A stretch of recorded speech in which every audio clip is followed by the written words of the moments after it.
നമുക്ക് ആദ്യം ഫില്ലിംഗ് റെഡിയാക്കാം. അതിനായിട്ട് ചിക്കൻ ഉപ്പും കുരുമുളക് പൊടിയും മഞ്ഞൾപ്പൊടിയും ഇട്ട് വേവിച്ച് ഷ്രെഡ് ചെയ്തെടുത്തത് 1 കപ്പ്, 1 സവാള പൊടിയായി അരിഞ്ഞത്, ഇഞ്ചി പൊടിയായി അരിഞ്ഞത് 1 ടേബിൾ സ്പൂൺ, 1 പച്ചമുളക് വട്ടത്തിൽ അരിഞ്ഞത്, മഞ്ഞൾപ്പൊടി, കുരുമുളക് പൊടി, ഗരം മസാലപ്പൊടി 1/4 ടീസ്പൂൺ വീതം, മുളക് പൊടി 1/2 ടീസ്പൂൺ, കറിവേപ്പില, ഉപ്പ്, വെളിച്ചെണ്ണ ആവശ്യത്തിന്. നമുക്ക് കടായിലേക്ക് കുറച്ച് വെളിച്ചെണ്ണ ഒഴിക്കാം. ഇതിലേക്ക് അരിഞ്ഞു വെച്ചിരിക്കുന്ന സവാള, ഇഞ്ചി, പച്ചമുളക് ഇടാം.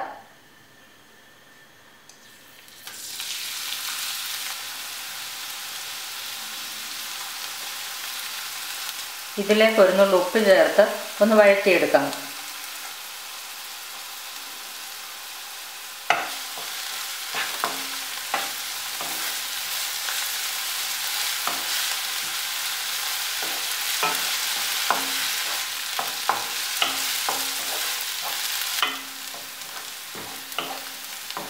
ഉള്ളി നല്ലതുപോലെ വഴന്നിട്ടുണ്ട്.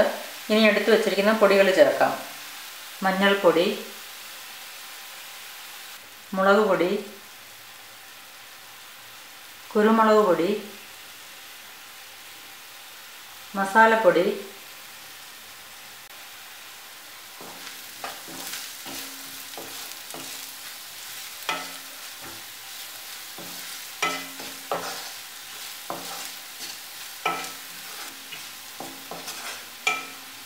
പൊടികളുടെയൊക്കെ പച്ചമണം മാറിയിട്ടുണ്ട്. ഇനി ഇതിലേക്ക് വേവിച്ച് പൊടിച്ചു വച്ചിരിക്കുന്ന ചിക്കൻ ചേർക്കാം. കറിവേപ്പില കൂടി ചേർക്കാം. നമുക്കിതെല്ലാം കൂടെ നന്നായിട്ടൊന്ന് മിക്സ് ചെയ്യാം.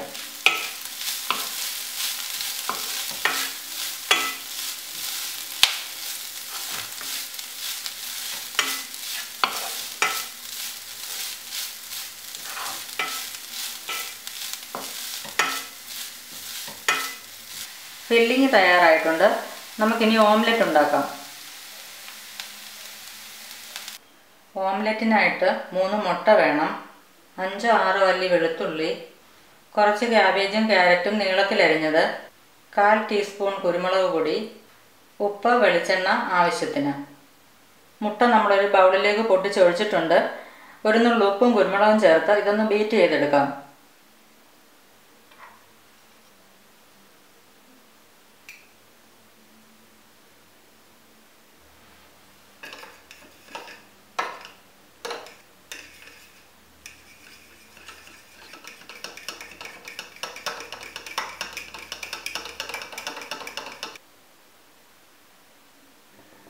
സ്റ്റൗവിലൊരു ഫ്രൈയിങ് പാൻ വെച്ച് ചൂടായിട്ടുണ്ട്. ഇതിലേക്ക് കുറച്ച് എണ്ണ ഒഴിക്കാം.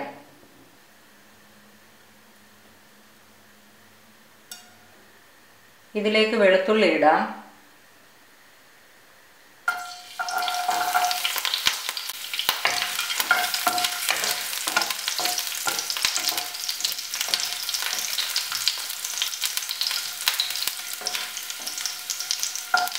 വെളുത്തുള്ളി ഒന്ന് വാടിയിട്ടുണ്ട്. ഇതിലേക്ക് നമുക്ക് അരിഞ്ഞു വെച്ചിരിക്കുന്ന ക്യാബേജും ക്യാരറ്റും ചേർക്കാം.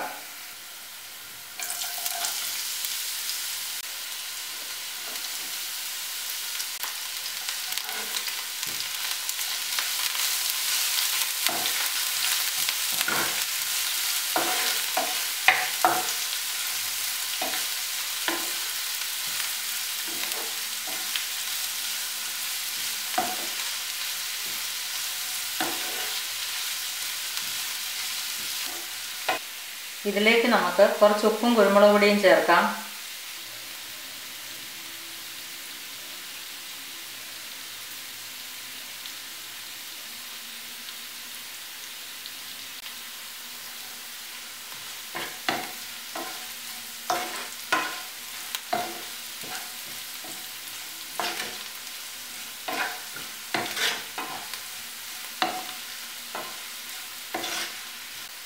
ക്യാരറ്റും ക്യാബേജും വഴന്നിട്ടുണ്ട്.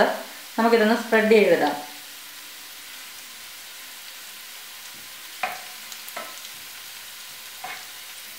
ഇതിലേക്ക് നമുക്ക് ബീറ്റ് ചെയ്ത് വെച്ചിരിക്കുന്ന മുട്ട ഒഴിക്കാം.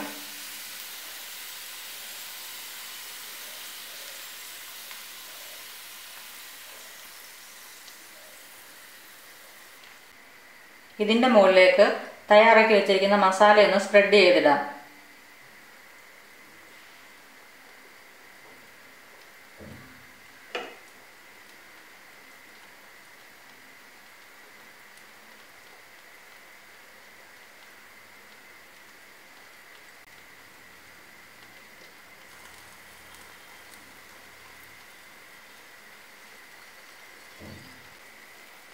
നമുക്കിനി ഇത് 2 മിനിറ്റ് നേരം ചെറിയ തീയിലൊന്ന് അടച്ചു വെക്കാം.